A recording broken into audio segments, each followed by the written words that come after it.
Сәлематсыздар ма? Мен бүгін сіздерге бочкада қалай огурцы өсетін әдісімен бөлісемін.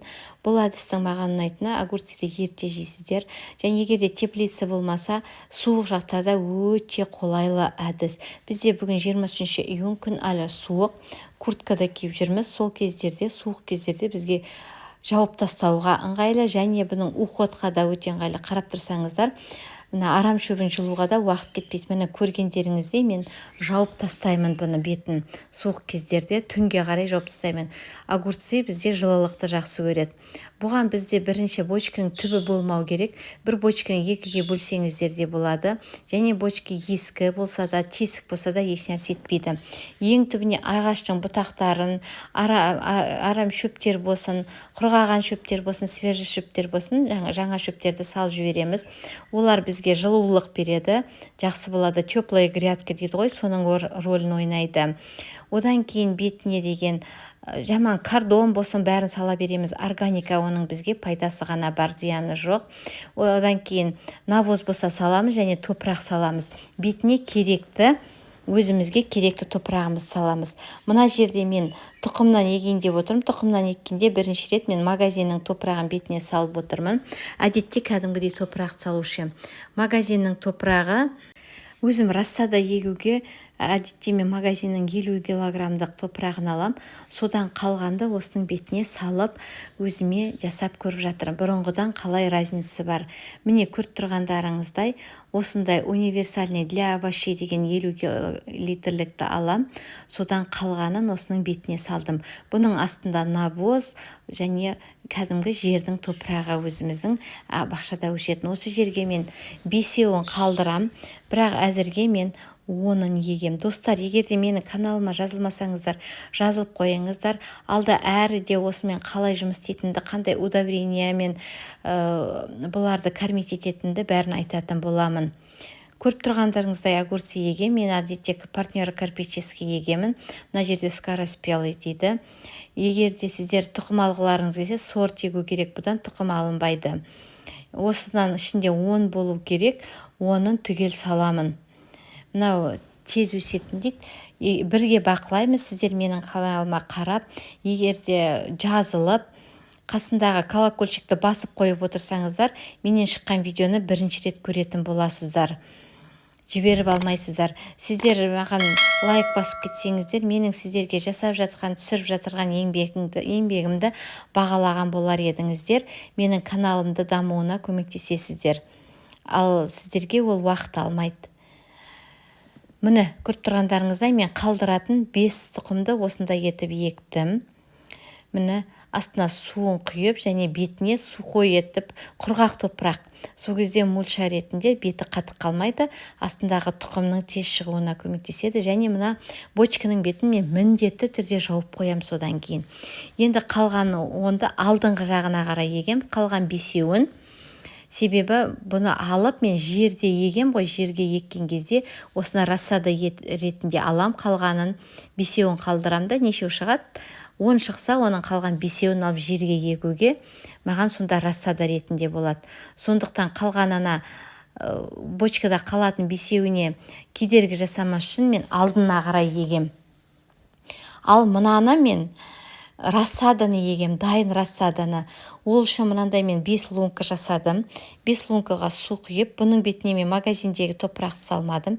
Әдеттегі топыраққа құммен және навозды араластырдым. Бұның астында да бұтақ, кепкен шөп, кардон, содан кейін барып топырақтар болып келеді. Навоз болады. Ең бетіне мынандай құнарлы топырағымызды саламыз. 5 лунка жасап осылай етіп су құйдым, және фитоспоренмен құям. Мен суды, фитоспоренді қалай дайындау керегін мен бұрында да кабачкамен еккенде айттым. Міне көріп тұрғандарыңыздай мен пияз салдым, және жұмыртқаның қабығын салдым. Бұлар бізге жұмыртқаның қабығында кальцийге бай екен білесіздер, және пияздың қабығында да қандай витаминдерден басқа микро-макро элементтерге тола. Ол бізге тек қана огурцыға көмегі болмаса зияны жоқ, және әртүрлі аурулардан сақтайды. Міне осы кашицаның үстіне жаңағы алған рассадамызды егеміз. Сол кезде ол перевалка ретінде ауырмай тез алып кетеді, ауырмайды, тез алып кетеді, пересадка жасағаны байқалмай қалады. Және осы лункаға бір ас қасық күл саламыз. Күл тек қана ағаштың күлі ғана болу керек. Бір ас қасық күл және бір уыстай навоз саламын. Осы кашица біздерге өте, сосын оларға не болады, удобрение де болады, өздеріне жақсы көмекте микро-макроэлементтер, органика бәрі бар. Міне бесеуінді ектім. Бесеуін және еккен кезде көрсеңіздер ортасына емес, жан-жағына кеткен жақсы. Себебі огурцы қай жаққа қарай егеді, сол жаққа қарай байлану керек олар. Ортасына қарай егіп, шетіне қарай тартсаң, ол бәрібір дұрыс болмайды. Сондықтан бірден еккен кезде өздеріңіздің жерге ексеңіздерде байлайтын жеріне қарай ыңғайлап, соған қарай қисайтып еккендеріңіз жақсы. Міне ортасы бос. Егер де сіздер дачада болсаңыздар, осы жерге 5 литрлік суды құйып, жан-жағын тесіп, ішіне салып кетулеріңізге болады. Мен дачада солай жасаушы едім. Ортасына 5 литрлік бутылканы тесіп, тесік жасаймын да, инемен ішіне су толтырып кетем. Сол кезде мен келгенше 2 күнге шейін ол дымқыл болып тұрады. Міне көргендеріңізде, міне рассада дайын. Рассаданы қалған ана 2 бочкаға егем. Ал мына жерге мен жаңағыдай семенамен, тұқыммен еккем. Міне осындай сіздерге мен жақсы өзімнің білетін әдістеріммен бөлісіп отырам. Сондықтан менің каналыма жазылып, және колокольчикті басып қоюды ұмытпаңыздар. Негізінде мен рассаданы көп отырғызғам. Күн жел, далаға шығарып қойғанда мына стаканчиктағы рассадаларым сынып қалды. Осы ящикке осы бочкілерге жететін етіп еккенімдің бәрі сынып қалғасын, қалғанына семенамен егетін болдым. Жаңа алдағы көрсеткендей. Ал мына алып жатырғаным түбіндегі семидольный дейді. Ең бірінші 2 листочкасы. Ол бізге керек жоқ, оны алып тастау керек. Сонымен қатар тағы да сарғайып жатырған, сынып жатырғандар болса, оны да алып тастаймыз. Ал мынау менің еккеннен кейінгі жаңағы 15 күннен кейін осындай келге келді. 15 емес, 12 күн болды еккеніме. Осы жаңа көргендеріңіздей. Ал жердегі менің әлі 3 листочек болып тұр. Қазіргі погода огурцы өсетін погода емес. Бізде курткамен жүрміз, жаңа айтқандағыдай. Ал огурцы жылулықты қалайды. Осылай етіп бетін күнде мен күндізде, түнде де жауып қоямын. Ал егерде күн шығып ыстық болып тұрса, күндіз ашам, кешке қайтадан жабам. Ол маған еш уақытта уақыт алмайды.